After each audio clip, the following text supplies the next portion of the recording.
I just sent off the book to the first editor. Please don't be a scam. So everything you see read is a comment, a suggestion. I'm gonna start going through the edits. Wish me luck. Essentially, I kind of disappeared off the face of YouTube.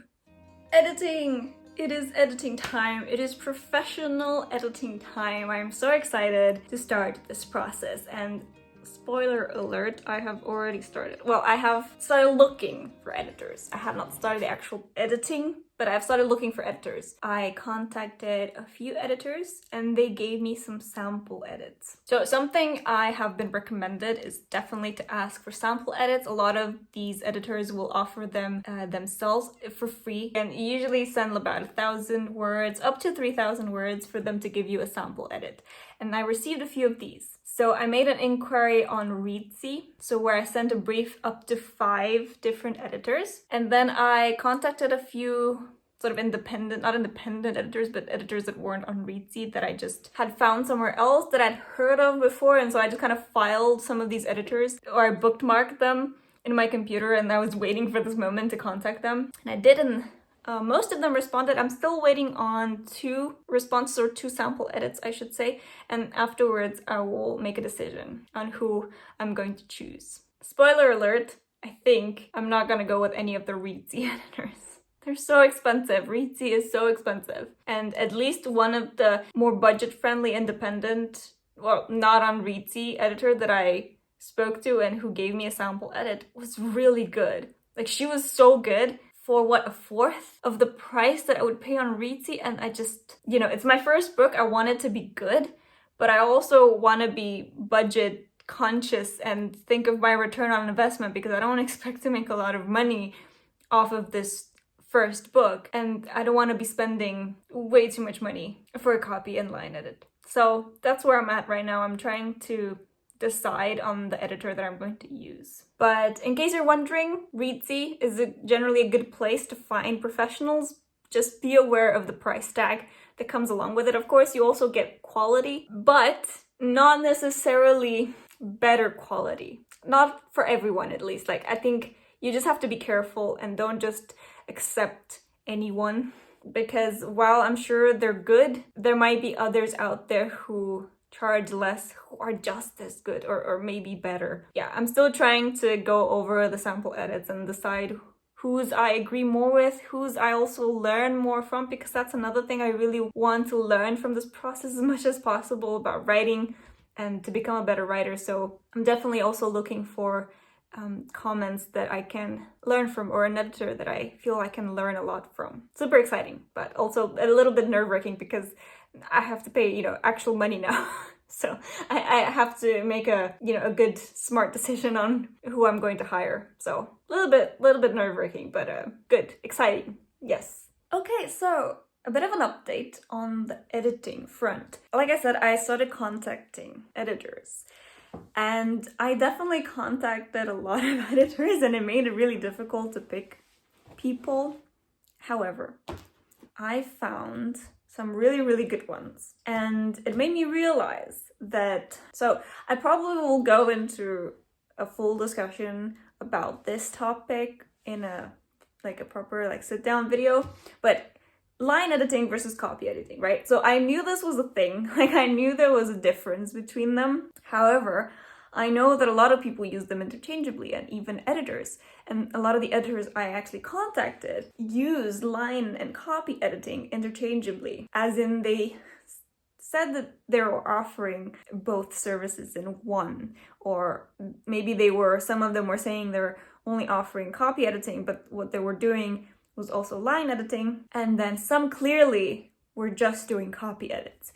And I feel like I finally understand what the difference is, because there is a massive difference between the two. I can see that now. Like, getting these sample edits, I can see the difference. So long story short, copy editing mainly looks at the word choices, grammar mistakes, clarity of language. So it only focuses on language.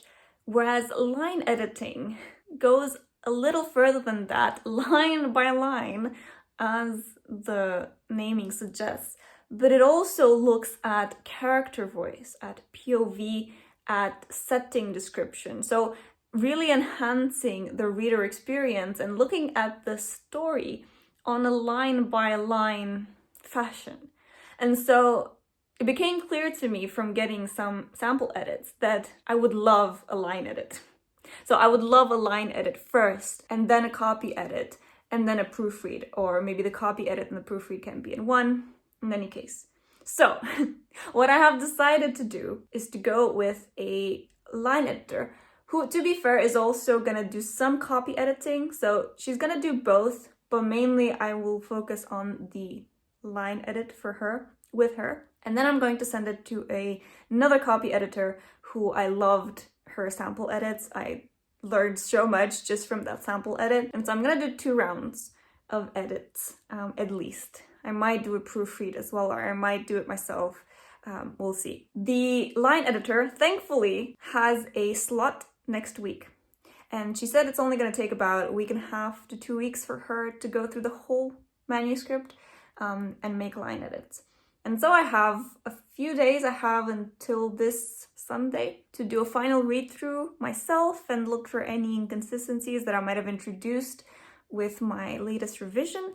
And then I'm sending off the manuscript to her, to my first editor. So very exciting. So that's what I'm currently working on, just finishing my read through and just doing very, very small, really, really small edits, or finding, weird words that I might have used and things like that. And just as a little aside, neither of these editors I picked from Reedsy, even though I've contacted 5 Reedsy editors, because, Reedsy is a reliable marketplace to find publishing professionals. But both of the editors that I've chosen to work with, I found outside of Reedsy. Yeah, again, I might do another video on that, but honestly, there's nothing wrong with Reedsy. I think it's fantastic, but I do think you can find better or equal quality work for less outside of Reedsy. You just have to do more work yourself. Like, you have to find these editors yourself, do your research on them, see what books they've edited, and if you like how they've been edited, and all that. So you do have to do more work yourself up front. But I think it's so worth it. Like, I could see some of the differences between some of the Reedsy editors and then the editors that I found outside of Reedsy who were cheaper. In my opinion, might not be worth it to go through Reedsy if you can find good, reputable editors outside of Reedsy. So, there's a caveat there, because of course you should always do your research and know who you're contacting and make sure they are doing a good job, ask for sample edits and all that. There was some Reedsy editors who, I think there was one Reedsy editor who didn't even offer a sample edit, and I was even immediately I was like, no thank you, because I think you should definitely ask for a sample edit, because like I said, I could see a massive difference between some of these editors, and there was also a big difference in their rates, where the editor who gave me the least amount of edits, and in my opinion missed a lot, was charging, at least double the price of an editor who did so much more, and so, she gave me such fantastic suggestions, and not only that, she taught me. She wrote really long comments on how to correctly use, why I added this comma here, why this is a subclause. She actually offered explanations to go along with her edits, to where I feel like I'm going to learn through this experience and not just click accept on, a suggestion and not really know why that is correct or why that is needed. So yeah, I'm super excited to work with this first editor, and I hope it's going to be good. And luckily it's not going to take too long, so I can, see the results of that rather quickly. And then of course I have to do my own edits, or I have to go through the line edits and change things. And I'm sure she's going to have some suggestions where I have to sit and think for a little bit and see how I can make things better. And then I'm going to implement my edits, and then I will send it to the copy editor. But yeah, getting ahead of myself. So first step, finishing the self sort of read through and getting the manuscript ready for Monday, when I'm going to send it to my line editor. So super exciting. It is done. 79,357 words is where I'm stopping this draft. So now I just have to send it to my editor, the first editor. not scary, not scary at all. Very scary. Actually very scary. I just sent off the book to the first editor. Please don't be a scam. Please don't be a scam. Update, it was not, in fact, a scam. Yes. I got the edits yesterday. I got an editorial letter and then the manuscript with the line edits. And I went through it last night and it was really fun. Like really fun. The editorial letter alone was like 12 pages, and initially when I saw that I was like, oh no. But it was actually just really positive comments and also just kind of an overview of the story and all the characters from the editor's perspective, so that I can see what she got out of the story and the characters, to see if, you know, if what I intended is what she got from it. That was essentially true for pretty much everything. She commented on my strengths in the manuscript and then also my weaknesses. And the number one thing for the weaknesses was sort of missing setting descriptions in certain moments, and she called it a talking head syndrome, and I've heard this term before. So it's essentially when characters are having a conversation but they could just as well be in any setting imaginable because the setting isn't grounded enough. And I know I have this problem, and every time I go back I add things here and there, and some settings are really well described, but then some other time I think when the conversations are really flowing I just kind of forget, or I feel like it's not necessary to over describe a setting because I can see it in my head, but obviously that's not the case for the reader. So I need to just, work a little more on certain scenes where this was an issue, where, you know, she couldn't really picture the setting or the room that these characters were conversing in. So there's a couple of those scenes that I have to work on. And then really small things like, you know, sort of grammar mistakes and commas, of course, all of the comma mistakes. And then some inconsistencies, like I said one character had hazel eyes in this chapter, and then a few chapters later I said they had brown eyes, stuff like that, just to obviously keep the consistency. So all in all, it's actually pretty good. Like, it's nothing major. And I really loved going through also her editorial letter, but also just going through the whole manuscript and seeing all the suggestions that she added. Super good. So today I'm going to start actually working on the edit, and I'll see how long it takes. I have no idea. It might be quick, it might take a while. I'm just gonna, you know, give it the time that it needs, but it was super nice. So first edit done, as in I received it. Now of course I have to implement these edits, and I'll let you know how that goes as I start doing it. So I just wanted to show you, in case you're curious, in case you've never received an editorial letter and are wondering kind of what it is. I just wanted to quickly show you. I'm not going to show you the whole thing because spoilers, but essentially it's sort of a letter of what she thought overall of the manuscript, and then, you know, sort of goes into, like you can see here, the characters, the setting, the plot. It just kind of has comments on everything. And it's really nice. As you can see, there's 12 pages of it, so I think this was really cool. It was really nice to read, and it honestly made me really excited to get back to working on this book. And then as for the actual manuscript line edit, I just wanted to show you sort of a bird's eye view on the edits. So everything you see red is a comment, a suggestion, you know, a comma, adding a comma or something like that. But yeah, this is kind of what it looks like. So you can kind of have an idea of, you know, how many comments and just kind of what it looks like. So then essentially I just have to go through this entire thing and look at every comment, every suggestion, and, you know, either approve it, change it, address it in some way, because like I said, some are as easy as just clicking on accept the change, but some stuff I actually have to sit and think about, you know, what I want and how I want to improve that specific issue. I'm trying not to show the editor's full name here, but I just wanted to show you that I laughed so much getting this comment, and actually I got this comment at least 3 times in the entire manuscript. So this is sometimes the type of editing comments that I received, just so you have an idea. I just really thought this was funny, so I wanted to show you. And so it begins. So I have my little setup here with my monitor and my edits right here and some of the editorial letter here. And then the actual manuscript that I'm working on this screen. And then I have the emotion thesaurus there, some coffee of course, and the book I'm currently reading. And yeah, I'm gonna start going through the edits. Wish me luck.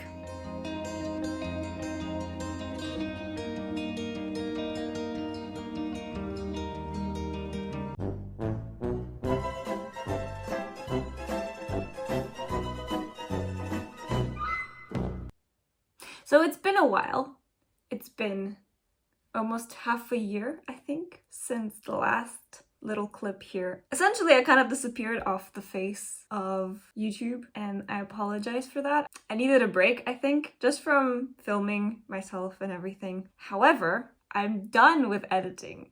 Like, the editing is done. Both stages of editing are done. Both the line edits and the copy edits. So I didn't stop working on the book or on anything. I essentially just stopped filming. I don't know, it didn't start off that way, like it wasn't my intention. I went off on a vacation and where I couldn't film, and then when I came back I just kind of continued not filming myself or posting on social media really, and I just think, honestly, I needed that break for my mental health, so I'm glad I did it. I'm just kind of sad now that I don't actually have any clips of the actual process of editing this book, but it's fine, there will be plenty more books that I will need to edit in the future, and you will get that at some point with those. But so now I should update you on how the editing actually went. So in the last clip of this video, I had just really started sitting down and going through the line edits. And it's been so long since that I can't really remember how long they took me, but I know it wasn't a long time. So I went through those fairly quickly and I changed a lot, and I was very happy with what I changed. And then I sent it off to the copy editor. So again, I explained the difference between the two, but I had already chosen my copy editor and I just sent her, and she was also able to get to it fairly quickly. She actually went through it the 2 weeks that I was on vacation back in April, and then she sent it back to me. So when I got back from that vacation, that's when again I had to sit down and I went through the copy edits. And the copy edits took more time. To be fair, I still have a couple that I'm kind of leaving for proofreading. So the text isn't 100% there, but it's like 99% there. But I will call it done for the purposes of this video and this process, because you can fiddle with word choices to infinity. Like you can never stop, and that's something that I have to tell myself, you know, it's fine, it's done, it's as good as it can be right now. You can continue to change word choices here and there, but it's not improving the story, it's just it's just a different word. It's not actually making the story better. So I just have to like put the brakes on and just tell myself it's good enough. It's good enough. Okay, so I just wanted to show you kind of where the draft is at. So this was the number of words that I sent to the copy editor. 81,250 words is what I sent to the copy editor. I will show you what it looked like when I got it back from the editor and how many comments I had and everything. But right now, out of 316 pages, I think I have about 4 or 5 comments left that I've left for myself for the proofreading stage. So for example, this is one of them that I've looked at for a few times and I just couldn't find a good enough way to change it right now, but I do want to change it, so I just kind of left it. It's pretty clean now, like I can't find the next one. But so I can show you what it looked like when I received the copy edit from the editor. So you can see that she went in and made changes herself, and then also just added, suggestions for me to rephrase things or change things. But she did do a lot of it herself.